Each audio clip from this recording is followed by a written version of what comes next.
Protesters demand the EU stop sending money to Uganda because of the "Kill the Gays" law. Protesters demanded the EU stop spouting money into the coffers of Ugandan President Yoweri Museveni's regime. By John Russell, Friday, April 19, 2024. Activist Hillary Innocent Taylor Seguya addresses protesters outside the European Union Delegation to the U.S. in Washington, D.C. Activist Hillary Innocent Taylor Seguya addresses protesters outside the European Union Delegation to the U.S. in Washington, D.C. Photo, screenshot. Activists gathered in Washington, D.C., Thursday to demand European Union sanctions on Uganda over its Anti-Homosexuality Act. The law is driving already marginalized people away from needed services and codifies state-sponsored discrimination and violence against real or perceived LGBTQ people in all areas of life, the Convening for Equality (CFE) coalition wrote in a letter to EU Commissioner for International Partnerships Jutta Urpilainen ahead of the demonstration. The European Union should immediately announce a comprehensive review of all of its funding to Uganda, and should pause or reprogram any funds that go via government entities. Any essential humanitarian support should be rerouted to non-government organizations who are committed to providing services to and employing LGBTIQ people. Related. White House condemns Uganda's Constitutional Court for upholding "Kill the Gays" law. The Anti-Homosexuality Act, signed by Ugandan President Yoweri Museveni last May, has been called one of the most extreme examples of anti-LGBTQ+ legislation in the world. It made what is described in the law as aggravated homosexuality, punishable by the death penalty, imposed a life sentence for recruitment, promotion and funding of same-sex activities, and even banned identifying as LGBTQ+.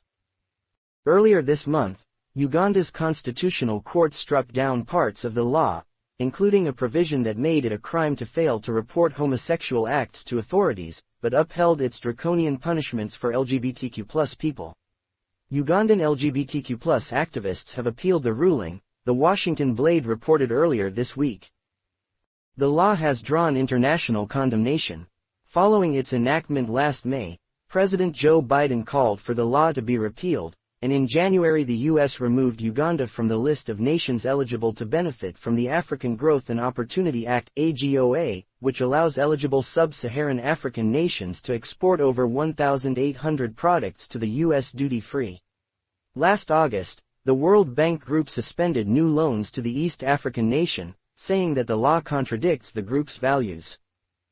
While the EU's top diplomat, Josep Borrell, said in a statement last May that the law is contrary to international human rights law and to Uganda's obligations under the African Charter on Human and People's Rights, in September Urpilainen said that the EU would not suspend aid to the country.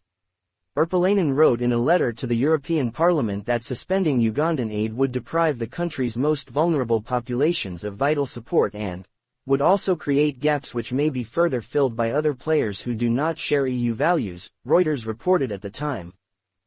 That decision drew swift criticism from Ugandan LGBTQ+ rights organizations, including the CFE, which organized Thursday's protest in front of the European Union delegation to the U.S. in Washington along with Health Gap and Global Black Gay Men Connect. In its letter to Urpilainen, the CFE criticized her announcement last month of more than €200 million in aid to Uganda, with no mention of how Uganda or affiliated private sector institutions will be held accountable for ensuring non-discrimination and protection of human rights when spending this new EU funding. We're here today because it's our obligation as human rights activists from around the world to call out complicity and inaction when lives are on the line, one activist said to the crowd of over a dozen protesters Thursday. The EU, in the face of this hate, is staying inactive. It's spouting words and hot air when what we need is action. So today we're demanding, on behalf of human rights defenders from Uganda and around the world, that the EU stop its complicity with Museveni's regime of hate and authoritarianism and anti-democracy, and stand up and stop spouting money into the coffers of this regime without condition. We want to make our message loud and clear in Washington, D.C., at the EU office, that we are disappointed in you as an organization, Ugandan LGBTQ+ rights activist Hillary Innocent Taylor Seguya said. The LGBTQ rights in Uganda are under attack on your watch. We cannot allow human rights to be abused today, in the 21st century, on your watch.